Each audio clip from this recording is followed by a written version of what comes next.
Welcome to the panel, Russian War in Ukraine. I am Dr. Viktor Fetin, Marshall's Department of Biology. Many know me in local community. I teach at Marshall for 26 years. I never thought I will have the tragic privilege to talk to you today. We already had a discussion panel last week. Events developed so fast that we want to update you and take any questions all of you might have as we perform or present this on Friday afternoon before the spring break. As we enjoy a nice day before a snowstorm, we cannot ignore the global forecast. The global climate changes dramatically today, and the storm already is on us. I'm also especially privileged to explain that I'm not an analyst or political science professor. I'm a biologist. I teach the most peaceful students who will become our doctors, pre-med, undergraduate at Marshall. I know many who already became. I know that many of our students come from small mining towns. I came from a big mining town in Ukraine. I was born in Kryvyi Rih, which is one of the largest centers of iron mining in Europe. In former Soviet Union. At this time, of course, it still was Ukraine, but Soviet Union until 1991, as it existed, was an empire of many ethnicities, many regions. It's very hard for people in the United States or even Europe to make sense out of all this quilted history. And so we have a lot of confusions which lasted till last months. In the end of February, everything changed. We have to explain still to you and to our students, to anyone who asks, we people coming from those places, born there, raised there, we have to explain why this is not an ethnic conflict, why this is not even a political conflict of old type. It is Vladimir Putin of Russia returned us into 13th century when United Nations, of course, did not exist yet.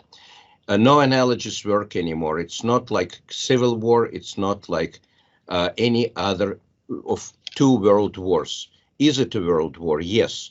Is it number 3? Depends on where you start. Whether you start on Putin's occupation of Crimea, Ukrainian territory in 2014, whether you start on his occupation of Georgia in the Caucasus in 2008, whether you start from Chechen wars in 1995, whether you start from Soviet wars and invasions and repressions of popular uprisings against communist regimes in Hungary in 1956, in East Germany before that, in Czechoslovakia after that. You cannot really unroll this time back, but what we have now made us all Ukrainians. There are no Americans and Europeans anymore. We all have new identity, extra identity. I was born in Ukraine. I speak Russian. I was raised in Russia by my parents. My native language is Russian. My family, on both sides of grandparents, is Jewish. They were Russian-speaking Jews in Ukraine.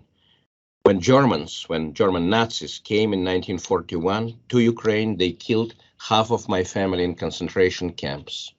My grandfather escaped to Russia, to Siberia. People tell me, some friends tell me it is not our war. Ukraine changed. 80 years passed since 2 world wars, twice as much as it took Moses to bring people to the promised land. In this time, many generations, Germans have changed, Ukrainians have changed, and Russians have changed as well, and they unfortunately take place of modern Nazis. You should not make fast analogies to previous wars. You should search not the history book, but your conscience. What to do now? Support freedom of Ukraine against the hordes of murder of the evil empire, which in self-fulfilled prophecy, Putin's Russia has become. I hope many people will listen to this panel in recording. We're making recording. We'll put it on our website. I need to introduce people who want to share this panel today with me. This is Larry Schrey, our librarian who is behind this effort to make it all digital and available to everyone in the world. My friend Anara Tabashalieva, who also shares the common origins with me. She is from Soviet Union's Central Asian country of Kyrgyzstan, and unlike me, my family left before Soviet Union fell apart. Anara and her family were involved in the midst of ethnic conflicts in post-Soviet Central Asia, and she knows firsthand everything about humanitarian crisis and refugees, and she will talk about that. We have invited guests. We have those who came to ask questions from us, and I hope we will have more people. And with this, I will let Anara Tabashalieva to say a few words, please. Anara? Do you mean presentation? Yes, please. Okay, good. Thank you very much. And I just would like to reinforce statements what Victor actually said, and let me share my actual points here, PowerPoints here. Okay, sorry.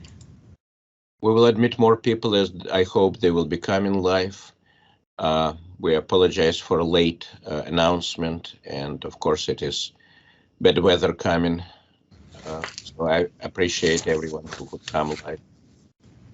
Okay, can you see well this? Yes, we can. Thank you. Okay, great.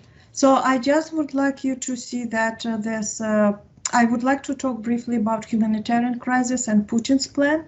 So first of all, you can see that actually this map, and it's very clear that you know how people are suffering on both sides. Here you can see that actually military zones, and here other on the western side, you can see how people are fleeing. And this is a tremendous humanitarian crisis since World War II.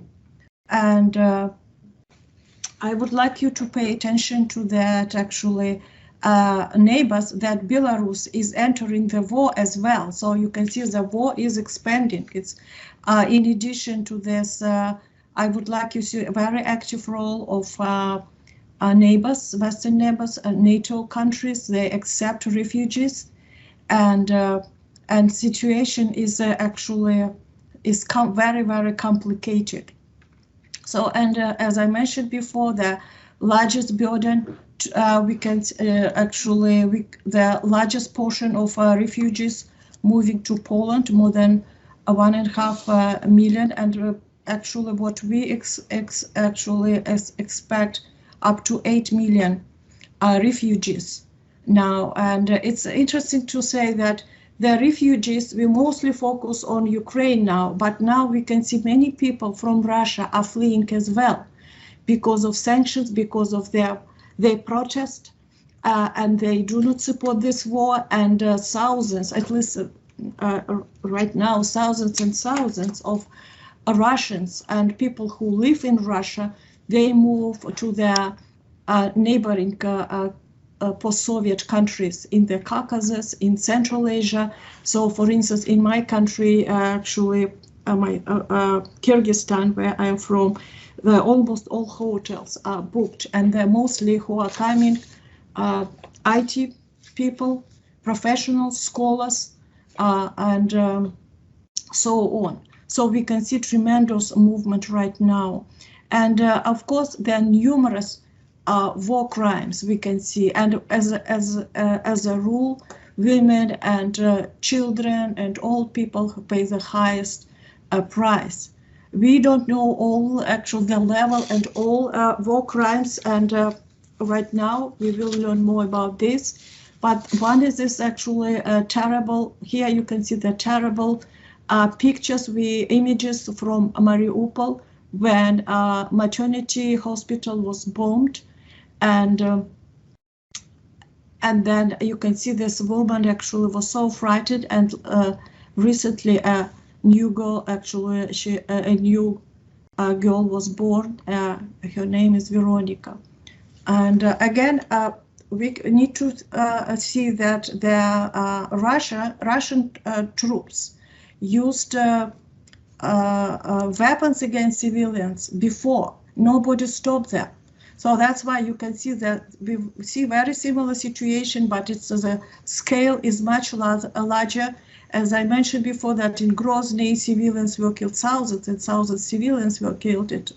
Grozny is Chechnya Republic, and then Grozny is capital of Chechnya Republic, and then in Syria as well, when Russian actually bombed children's hospital. And what we can see today that people are so in Ukraine, they're united. They think how they can actually resist and what can they do. And some women say, we never thought that we can be involved in the preparation of cocktail, Molotov cocktail. You see that brewery was actually in the local brewery, women and men also preparing Molotov cocktails. And that's just tell us about tremendous patriotism in Ukraine. And here you can see the Molotov cocktails were used before in 2014 in Ukraine, and Ukrainians already have certain experience, and they know how the civilians know how to resist and how to stop Russian army. And let's go further.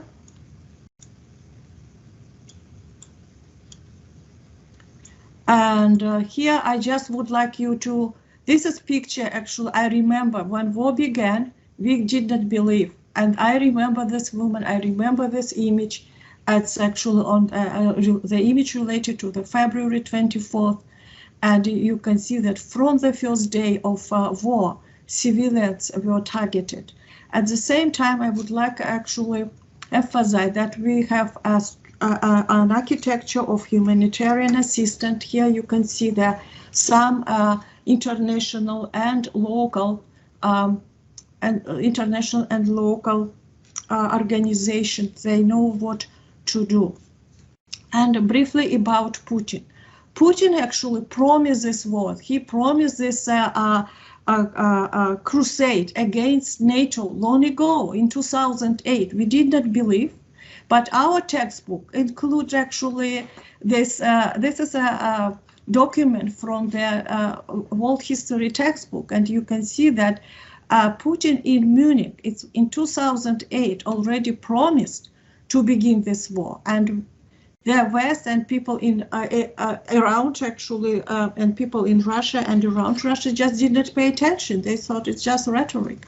And you can see that at the end, he actually mentioned that Russia will produce a new types of weapons. So that's actually, he just very consistent. He consistent and he follows his initial plan.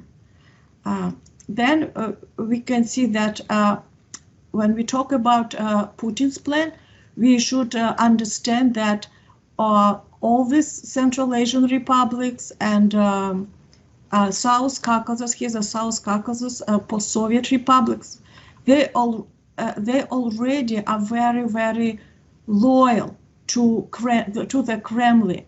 So then there was Georgia, if you may remember, there was a moment when Georgia actually expressed a desire to join NATO, and then Georgia was punished. There was a war in 2008. So you can see that only Ukraine is left. And what might be after Ukraine, that actually we think that the Baltic states might be the second step, and then Poland and Finland. And what actually Putin's plan to restore the Soviet Union, and not only Soviet Union, he would like to restore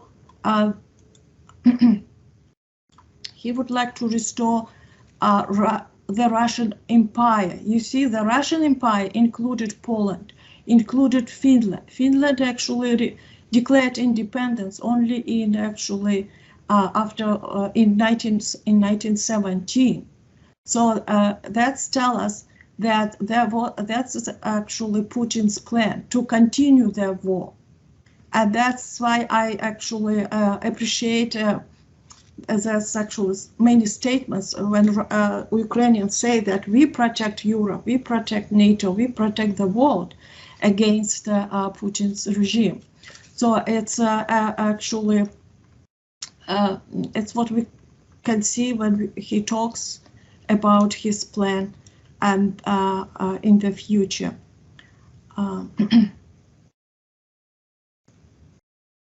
And that I just would like to reinforce this with this Russian military bases. You can see the Russian military bases in Central Asia, in the Caucasus, in actually in Moldova, in Belarus, so that in case of war, Putin wanted to actually, of course, to establish a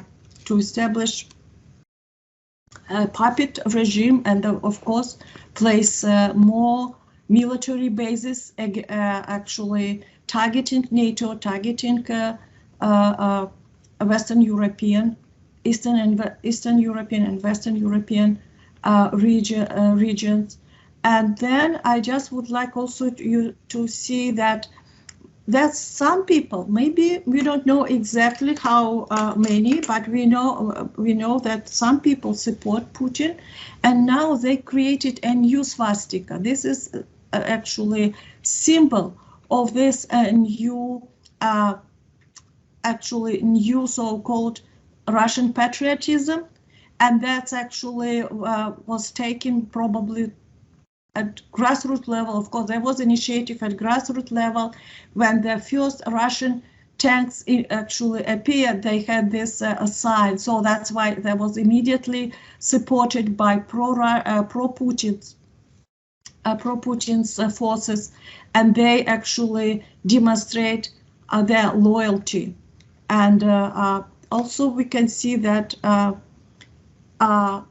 some people who are again they are detained, and even if they sing Ukrainian songs, they immediately detained and jailed.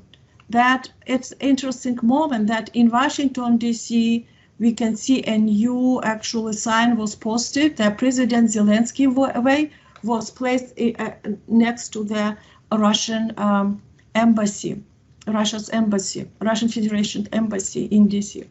It's on this call probably, and then. So the last one, I just would like you to actually see that Ukraine is a large country, and more than it's 42 million right now, and the war is between Russia, Ukraine, and Belarus on the side of Russia. So that's why the fear, what actually situation is within this former actually within this region, that Russia may force smaller countries like here in Central Asia and in South Caucasus to send their troops against Ukraine. So that's tell us about expanding war.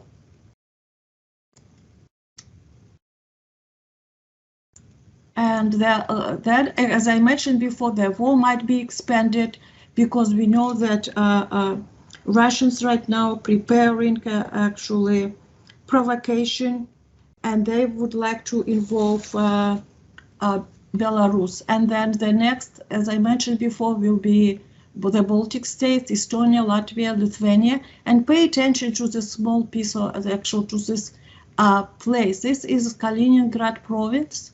This is a Russian territory with where we can see military bases. So this tells us about a very serious situation right now. And regarding NATO, I just would like you to see that the main target, not Ukraine, the main target is NATO, because Putin presents himself as a crusader against NATO. And as I mentioned before, what actually the plan of Putin first of all, to establish everywhere pro-Russian puppet governments, first in Ukraine, of course, then first there's a new actual, and then pro-Russian Ukraine will recognize that two republics in Donbass and annexation of Crimea. And as I mentioned before, that the main goal is restoration of the Soviet Union and then restoration of the Russian Empire. Okay, thank you very much for your time. Thank you very much, Inara. It was a great and very timely digest of what is happening. Now we will hold the questions until we hear from Larry Schrey, because Larry, as I said, is our librarian, digital librarian at Marshall University here, and he was instrumental in putting up very expediently the wonderful website, which we will use as our hub for Ukraine information.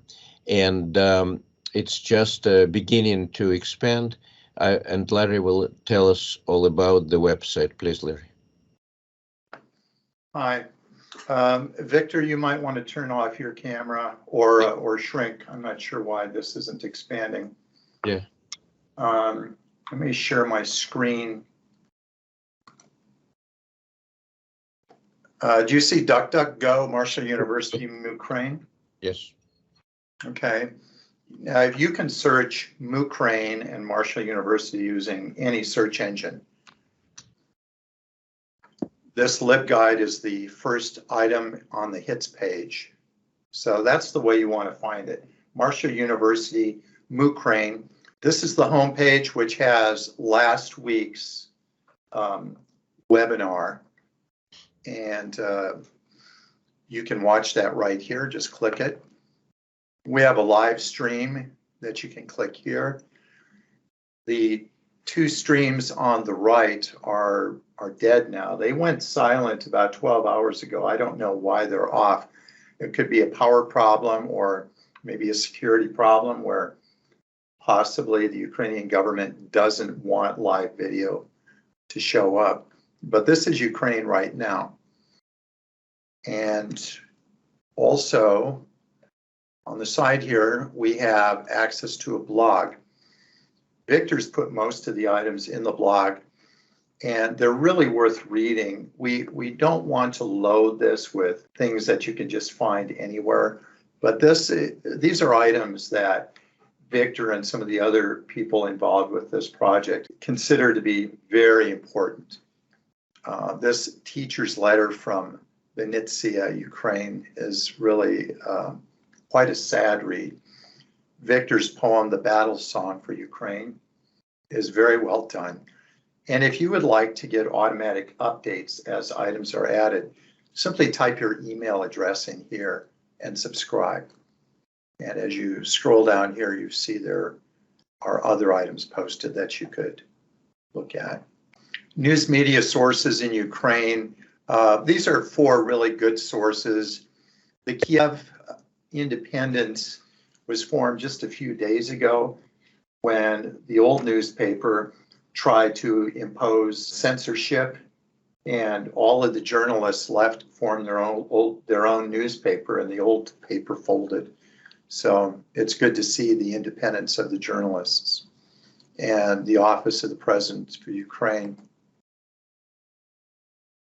You've probably seen his wife who posted recently. That post has now gone off the page because of new posts. Atrocities of war, Ukrainian military victories, the history of Crimea. Why is it that Russia controls it now? Those who support Russian aggression. There is a letter, we've left it anonymous, by an American who supports Russian aggression. And we include this in the website just so that we can get into the minds of people. It's not that we support what they say, but we do want to show both sides. Foreign assistance, we can see here that global weapons pipeline into Ukraine is being managed by U.S. European Command. And this is an example of some of the anti-tank weaponry from actually about 5 different countries. That they're different types of weapons, but any one soldier can carry them and fire them. So they're planning on using these within the city. As tanks roll by, they will come out from behind corners and fire these. This is the official Russian position, and it comes from the TASS news agency. And here is support for Ukraine by Marshall and West Virginia. Stay strong, Ukraine, by a grade school person in Huntington. It's really cute. And some more. And the rumor mill, you can look there. So, Victor, I'm going to turn this back to you. Thank you, Larry. The website is developing right now. We do our best to update and put new interesting items. If you have any, if anyone has any items, just send them to us and we will be looking at them. There is too much information. Before we go to our Q&A session, which you can do by chat, and we will try to answer everything, I want to also say that people in Russia are also divided. Unfortunately, it looks like majority of population either supports the war or remains silent. There are protesters, about 20,000, I think, people across Russia were arrested last weekend for anti-war protests, but it is a country of 140 million. So mostly in large cities, we have seen this footage. It is heartbreaking. Police is extremely brutal, and they put new and new laws censoring information, putting in jail everyone who protests. I have friends who went to jail there this weekend. And as far as propaganda, it is enormously developed, sometimes extremely sleek. And people simply do not know what to think sometimes. Many Russians are genuinely convinced that what we see on our screens, this war, is a fake manufactured by Ukrainians themselves. And I have heard many such replies from Russia, because I sent my information everywhere to all the addresses. I want people to know, to pass it on. Many are afraid to pass it on. Many delete it from their computers as they receive my letters. There is a lot of sleek fakes. We do not want to publicize them by putting them on our sites, but please be very careful of Russian propaganda. Hitler's propaganda chief Goebbels could not dream about this weaponry. The informational age interconnected us all, allows us to see what's going on in real time, but at the same time generates enormous amount of fakes. So with this, I think we will take questions as they come. If people want to ask us something, please just type it in the chat. I also need to say that we will repeat these meetings after spring break. Everything may change by this time. This war is unpredictable. Ukraine is fighting. I didn't mention that. I think everyone knows this. Ukrainians are fighting as no one fought before. They stopped Russian troops on all directions, almost all directions, but Russia is trying to move on. Right now, let me share my screen before we take questions. I just want everyone to see the map at large scale, and I was born right here in the very center. Kiev is more to the north. It's a huge country. Look at the scale. Scale is 200 miles right here. So it's almost 2,000 miles across, and Russian troops of 200,000 are now spread mostly in the northern and southern parts, northeast and southeast. The west is the place where people are flocking right now. We know about 2 million refugees which reach Lviv, the western largest city, and then many of them are going further to Eastern Europe, to Poland, and further on, as Anara said. Many remain in their native areas. The huge port of Odessa, where my family is partially from, my father was born here, it is still under siege, but not under fire.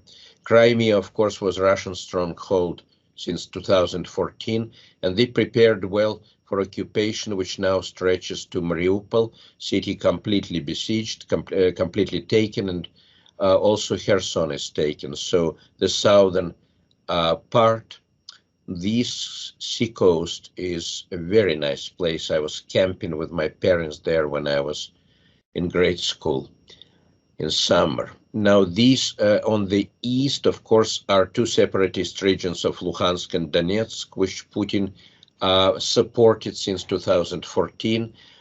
They did not go the same way as Crimea, that was incorporated into Russia formally, but these were proxy sectors and were used also, as you know, as footstep to attack Ukraine.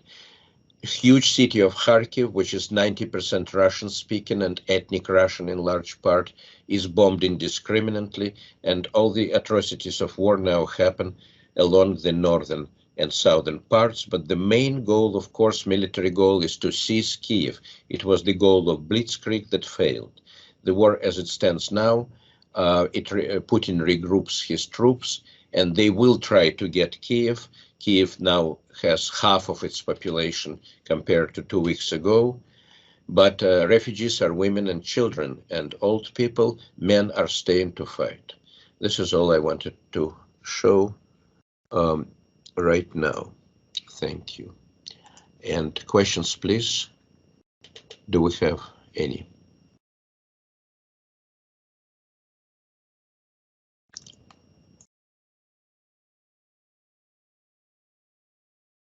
There's some in the chat. Yes.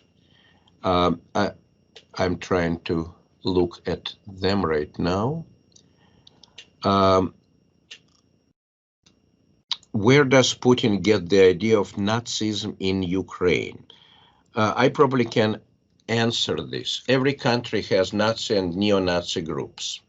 They're more represented in countries which are democratic, because we allow, just like in the United States or in many European countries, all extreme views. They're marginal groups.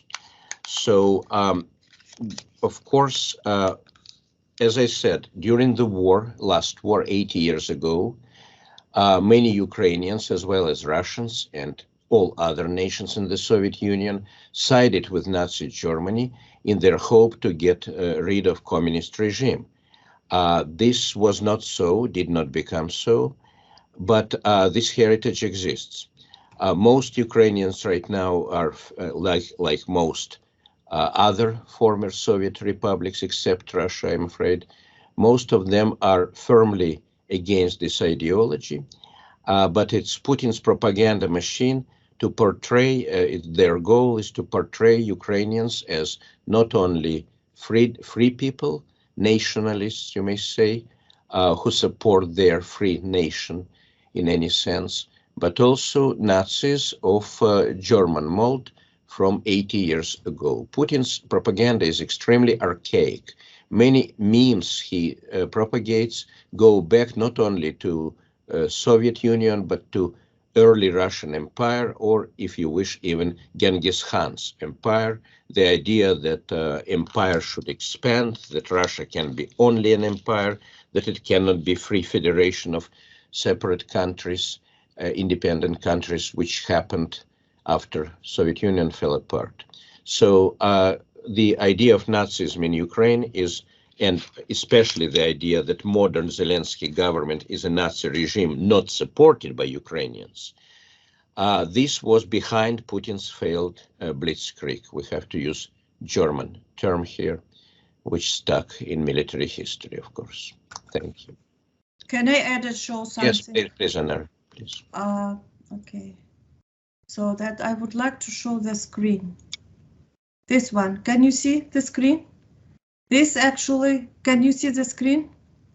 Yes. Yeah, I just would like you to see the hate groups in the United States, and the number of hate groups is increasing only. And if we just would like to see the neighboring, a little bit larger state, you will see how many hate groups there. And that's, as Victor mentioned, we can find hate groups everywhere, including in Ukraine. And the situation is that the activities of hate groups in Ukraine were exaggerated deliberately by Kremlin propaganda, and that's actually tell us why they use this symbol of Nazism. And if you even look at West Virginia, you also can see the list of the hate groups.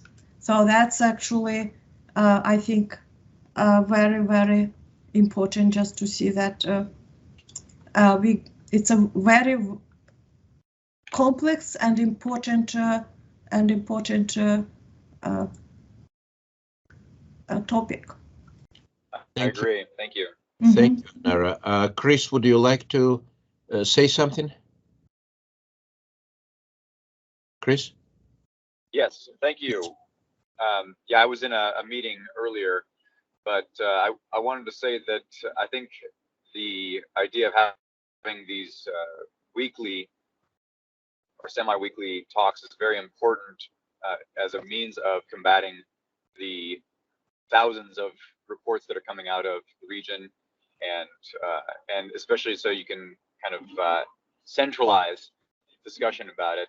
I've been interviewing several other people on my YouTube channel and podcast about this. There's a recent one with Dr. Stephen Miner at Ohio University that looks at both the perspectives, Ukraine and Russia. He's trying to explain Putin's perspective in historical terms. This historian is mostly looking at Stalinist era, but then there's another perspective looking at it from the Polish perspective as well. But I just wanted to kind of say that this is, I think the people in our community need to be encouraged to look at this with an open mind, so that they can allow the new scholarly ideas to pour in. And so what you guys are doing is very important. Thank you very much, Chris. I have a question in chat from Katerina Shrey, who is part of our panel and professor at Marshall and has roots in Ukraine. Do withdrawals of McDonald's, Netflix, etc. help the Russian people realize that Putin is attacking Ukraine, even when they see propaganda?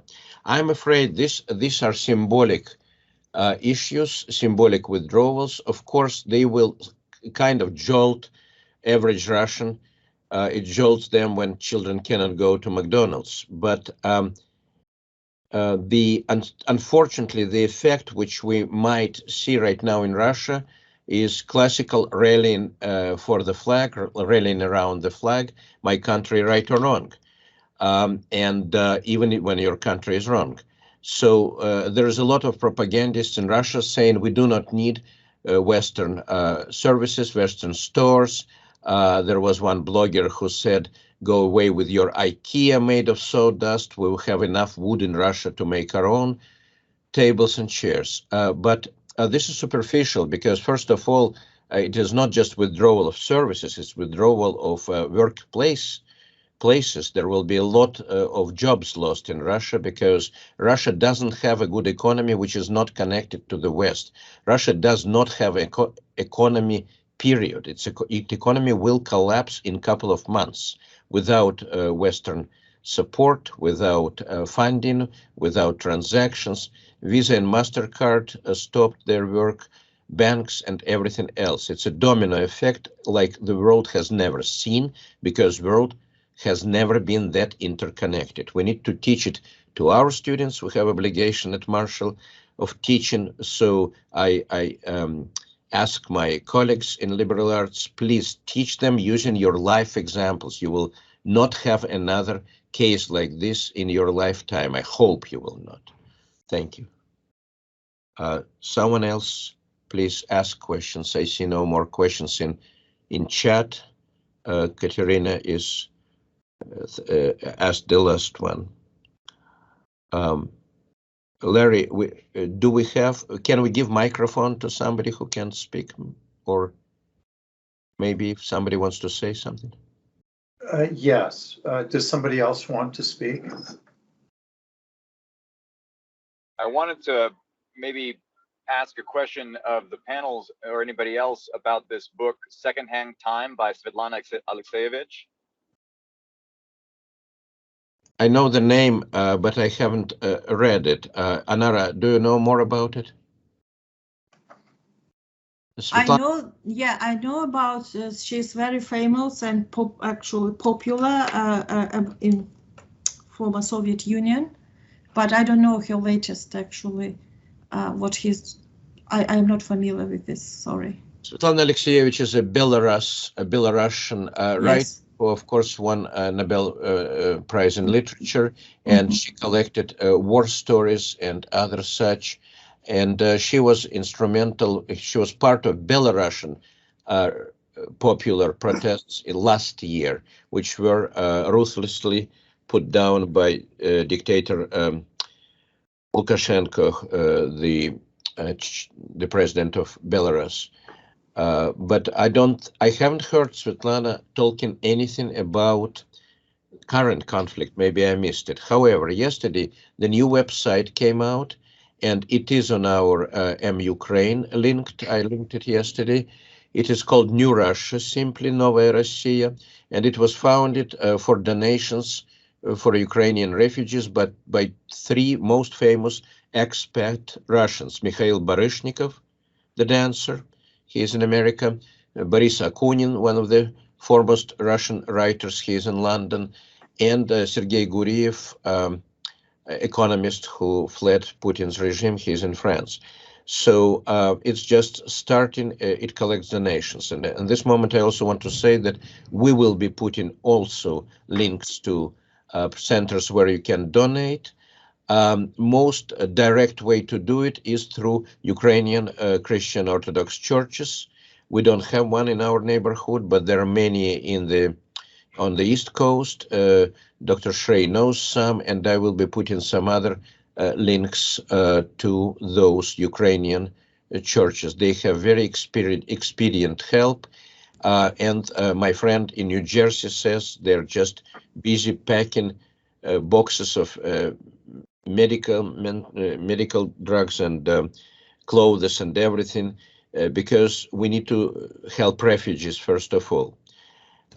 No one yet asked about military help. I heard today on radio that in U.S. Senate there is a proposal to revive the Lend-Lease program, which was, of course, American help to Russia, to Stalin's Russia even, during the war to defeat common enemy Hitler. It's interesting that now the world is much more divided than at that time it was, because Russia barely has any allies and very few countries stay neutral. United front of volunteers exists, which go to Ukraine to fight Putin's troops. I need to say also one thing, that I do not even, I'm trying not to use words Russian troops. These are Putin troops. Word Russian has many meanings: political, ethnic, historical, linguistic. A lot of soldiers who Putin sends to Ukraine are not Russian by any means ethnically, speak Russian badly. They're from ethnic areas. They are less educated, unfortunately, and they are less aware of what is going on. So are many Russian, technically. On the other hand, on Ukrainian side, you have thousands of people whose native language is Russian, who are genetically, ethnically Russian or mixed, and who fight Putin's troops because they fight for freedom, for Ukraine, where the nation, Ukrainian nation, includes much more than Ukrainian ethnics. It includes Russians, ethnic Jews, Tatars, many Muslims, Crimean Tatars, special people, and so on. So it's not an ethnic conflict. It could have been ethnic conflict hundreds of years ago, but even at that time it was imperialist politics, and now It is much more complicated, but at the same time very simple. Freedom against slavery. Please ask more questions if you wish. We are here exactly for an hour. We want to hear everyone. Stefan, thank you very much. Stefan Schoberlein is joining us. He's a professor of English, originally from Germany. And please, Stefan, if you can say something, we already talking for an hour, so please say or ask. So I joined a few minutes ago, so this might have already been talked about, and I apologize for joining late.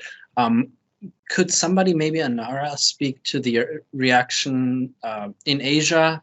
And I'm specifically interested in sort of India, Pakistan. I have a hard time sort of parsing the reaction from those countries. It seems like it's a weird sort of condemnation mixed with attempting to stay neutral, because a lot of them are sort of in a sort of Russian sphere of influence, it seems. Thank you. I just would like to add something to the Victor's point that nobody is actually just Russia is isolated. Can you see this slide? Which country rely most on Russia? Unfortunately, today Russia profits. Oil prices are very, very high. You see, that's actually tremendous income for Russia. And you see how many countries, not only in Europe, not only in Asia, are dependent on Russia's oil. So the situation is very, very complicated. And that's not easy to resolve this actually problem very quickly. And then actually you need to involve more participants into this war, into this actually complex situation. And you can see that Russia is still a very important player. So I would like to stop here. And again, I just would like to understand why former Soviet republics and Eastern European countries are actually ready to do something, but at the same time, the politicians may have changed their actually views because dependency. And I just wanted to show, to talk about non-Russians. If you look at this map, this is a language map, and you see that Russia, Ukraine, and Belarus, they are actually share their cultural traditions and the past, and then the rest people who live in the former Soviet Union, and they are totally different in terms of civilization, in terms of the history. That you can see the South, the Central, what is Central Asia is predominantly Turkic-speaking people, and here is the Iranian people, Tajiks, and then you can see Caucasus is extremely complex, actually picture. They don't want to be a part of the Russia, but today they are part of Russia politically and economically, but they dream and they would like to be more independent. So this tells us, and you look at this, there are many ethnic minorities, including here, you can see the Tatars. Look at the number 16, what are the Tatars? And now today, some Tatars who live actually abroad, they call for a Tatar autonomy. So what might be in the future if Ukraine actually emerges victorious, and then Russia, what might be with Russia? And I remember long ago in the 19th century, Mikhail Bakunin, who said, why not to create United States of Siberia? So that might be United States of Siberia or United States of Russia in the future, because all this, I remember when I was in Yakutia, Sakha, that is a resource-rich actually region, they wanted to be independent. So that's tell us in case of collapse of Russia, we will see many republics may emerge. All of them may actually think about their independence. And what is actually, you can see where the Crimea 22, this is a new province in Russia. This is very, very sad that we can see Crimea. And just imagine, we don't talk about the future, but and what we can offer for the actually for these people, because many of these actually regions and areas they actually victims of Putin regime as well. So now about what might be how about Asia? Look at this so-called Chinese NATO or Shanghai Cooperation Organization. This is a very important actually security organization that Russia and China actually conduct military exercises deliberately to demonstrate America. When the United States wanted to join this as observer, actually they denied this access. But we can see how it's a powerful organization that includes 23% of world oil and 55% gas reserves. So that you can see that within this Shanghai Cooperation, Central Asian countries also participate. They're oil and gas rich. And in the case of crisis, I think in the future, Putin may force these countries to join the war. So that's why we are talking about World War III. And you can see that's a very powerful organization that India, Pakistan, and other countries joined as actually as observers. So that's tell us about aspirations of China. China has a very interesting situation right now. And what if we talk about who is a winner, we can say even actually Russian analysts say the winner is China, definitely, in the future. And I just would like you to see a more complex situation here, and I think that, and understand a very difficult situation with former Soviet republics. On one hand, they are relatively free, their situation is relatively better in terms of democracy in many of these countries. That's why Russians flee. The Russian flee and go to this Kazakhstan, other Central Asian countries, Kyrgyzstan or Georgia and Armenia, but we don't know what will be the next step of Putin. So thank you. Thank you, Anara. I wanted to add here that I just heard from a friend in Israel who says there is unusual influx, especially of educated Russians in the last 2 weeks to Israel for residents, not necessarily ethnic Jewish, but from Russia specifically. And he is joining an effort to find jobs for them because they're highly qualified. People are fleeing Russia as we speak, afraid, of course, for their children to be drafted into the war and generally for their life.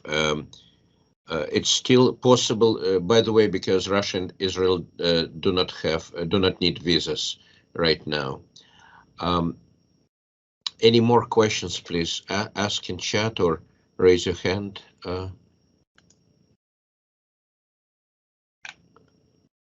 Yuri, please. Do you have microphone? Yuri Schechter. Yes. Yuri, you'll have to ask your question in the chat window. Oh, please do. Please type in the chat. Okay.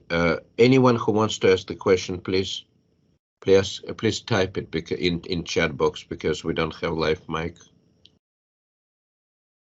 for non-panel members in Teams.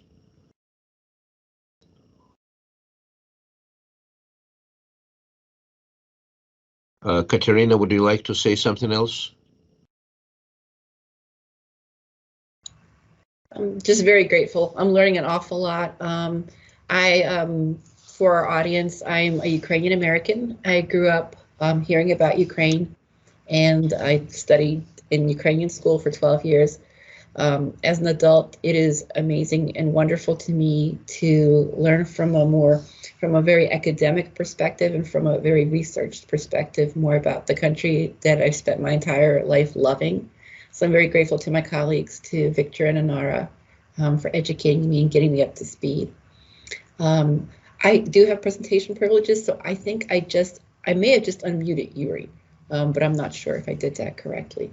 I also can say that I received, there's a very famous poet in Ukraine. His name is Alexander Ivanich, and earlier today he forwarded me 3 blogs that he had written that include some stunning pictures of the devastation happening in Ukraine. I'm not graphic or anything, but just intense, the enormity of the devastation that apparently we can't really appreciate through the news, no matter what news channel we watch, no matter how good the reporting is. And the embedded reporters in Kyiv are amazing, risking their own lives to bring us the news.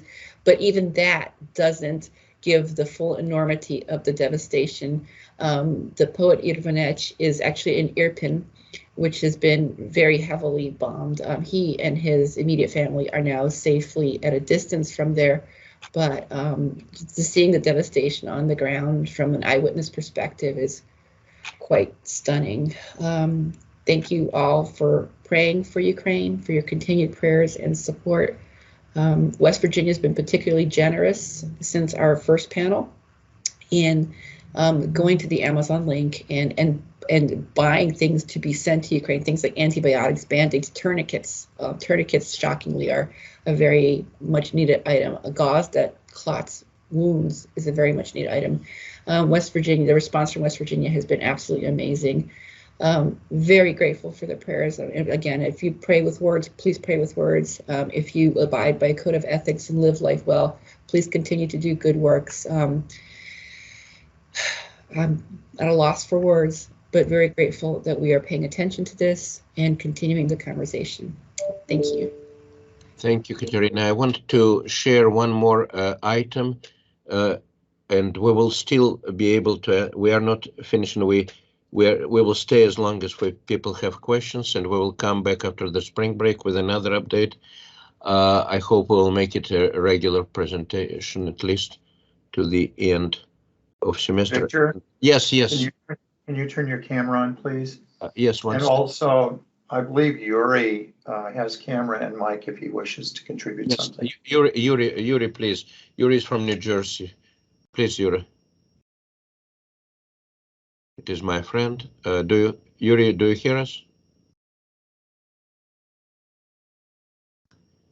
While Yuri is reaching us, I want to show website. Oh, okay. Yuri, you're here, okay. Do you hear me? Yes, we do. Okay. All right. I just started to type my question.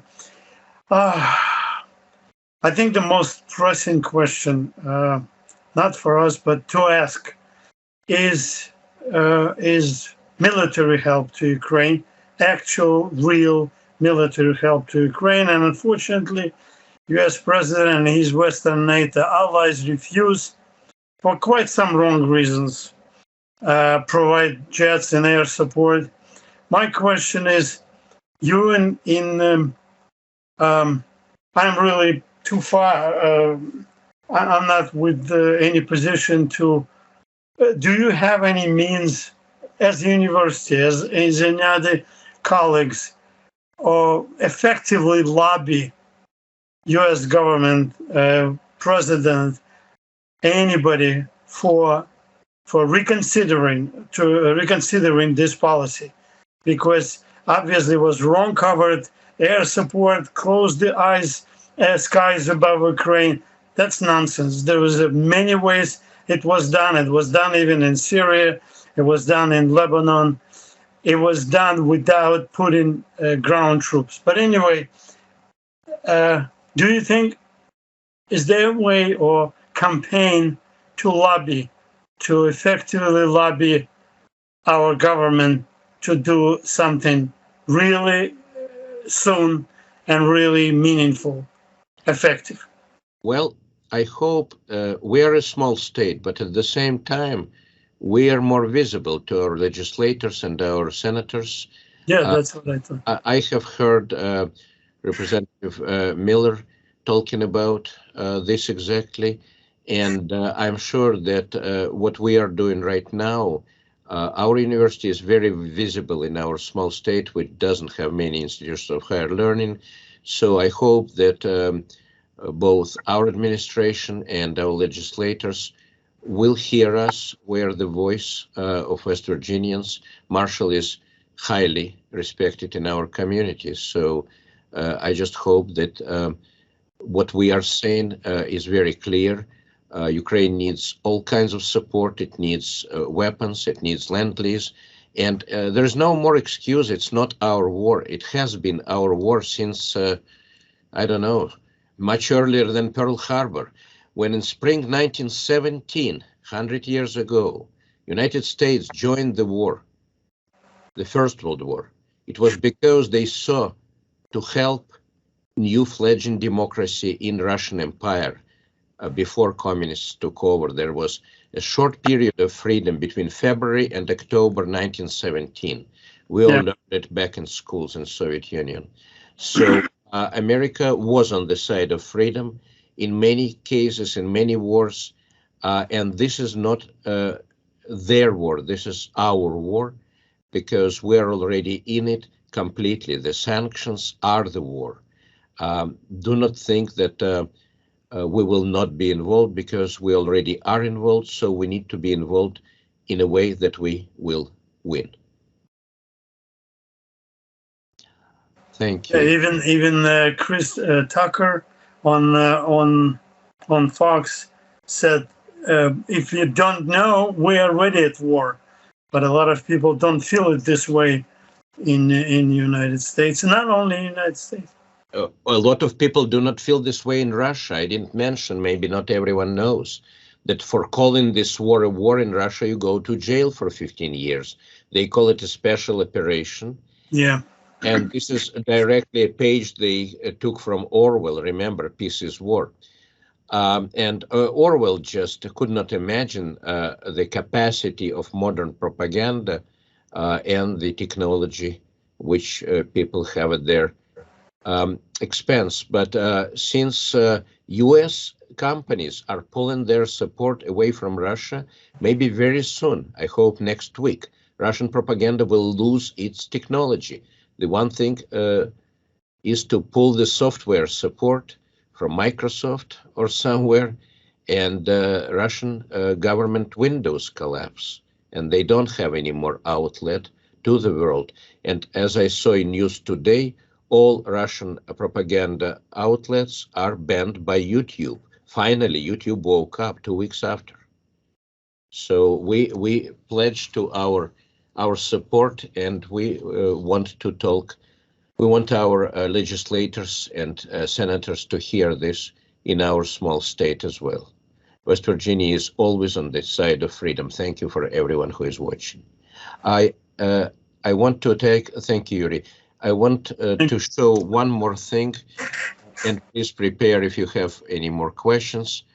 Here I'm sharing my screen, and this is a website. No to the war with Ukraine. It is a website I administer together with friends from Kiev. Right now they're under bombardments. It's a group on Facebook called The Poems of Resistance and Hope, and it is in Russian language. We do not have English or Ukrainian version yet. So daily we put here dozens of different poems in Russian, drawings, links in Russian. You can push the button and translate here into English. Well, it's rough translation done by, of course, Google. Google helps us. Artificial intelligence is on our side, as you can see. And here is the website of True Russia, which we also link to our website. It is founded, as I said, by Mikhail Baryshnikov, Boris Akunin, and Sergei Guriev, three most important Russian expats. Right now, they have, as you can see, 200 British pounds for refugee help, and that's only one of the outlets of many across the world right now helping Ukraine, and we call for everyone's help. Thank you.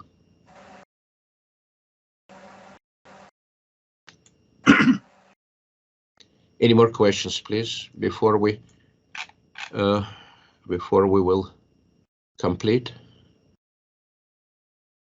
One more thing I want to add. Probably everybody knows there are 2 live channels created by the Radio Free Europe, and in Russian it's Настоящее время or Current Time,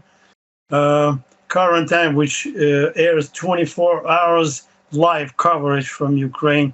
And also I watch there's a couple of Ukrainian sources, Gordon, but you know about that, Victor, probably. Yes. Uh-huh. Yes, we're linking Current Time to our site. I plan to do this. And also I'm yeah, sorry. Yes. And also I've heard that Garry Kasparov, but I'm not sure. I've glanced it somewhere, but then I lost track of it when he was saying that he was also trying to organize, I believe he's in the United States right now, and he is teaming up with somebody to create some kind of direct support group or something like that. If you'll know, let me know. Yes, we will put it all on our website. We're making it an aggregator for most important news.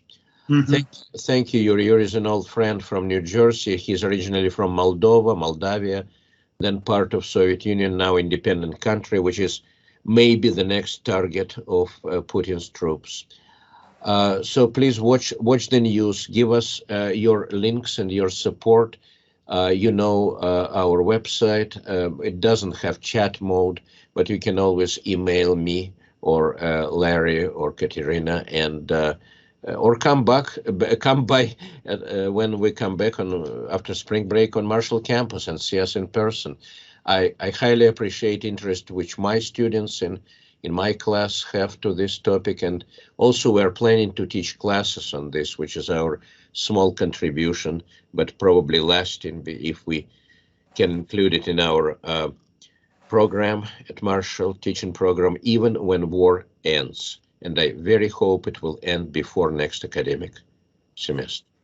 Victor, I'm sorry, another quick addition. Yesterday I sent you a link with the small video of press conference of Russian now captured soldiers. If you didn't incorporate it anywhere, but I think it will be very interesting to your students at university. Yes, we will. We are overwhelmed. I have dozens of those. Right, you probably. Yes, thank you. There is a lot of footage. I didn't mention that since everyone has phones, they have intercepted calls, messages of Russian soldiers to their homes saying, we didn't know, we were tricked, we didn't know we are going to war. The morale is very, very low.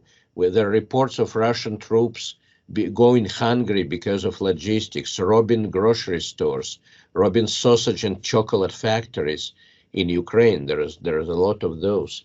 Another thing is that Ukraine also is facing hunger this year because all agriculture is disrupted by war, and they estimate at least 30% of the agricultural areas this spring will not be used. So enormous need of foodstuffs from the West. I hope it will be provided as humanitarian help. And again, I don't know the legal part of it, but most likely it's easier to reinstall Lend-Lease from 80 years ago along the existing framework of regulations than just make up new things from scratch. So all things are good things.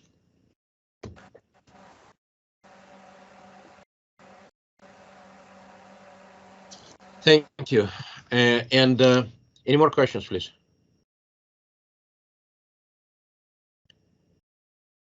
If not, I will probably thank everyone. I will let us go to spring break and prepare for tomorrow's snow, because we have a very good day today in West Virginia, but they promised 6 inches of snow by tomorrow. Wow. So I hope it will pass soon and we will be into real Ukrainian spring very soon. We appreciate everyone who took part in this makeshift wartime meeting.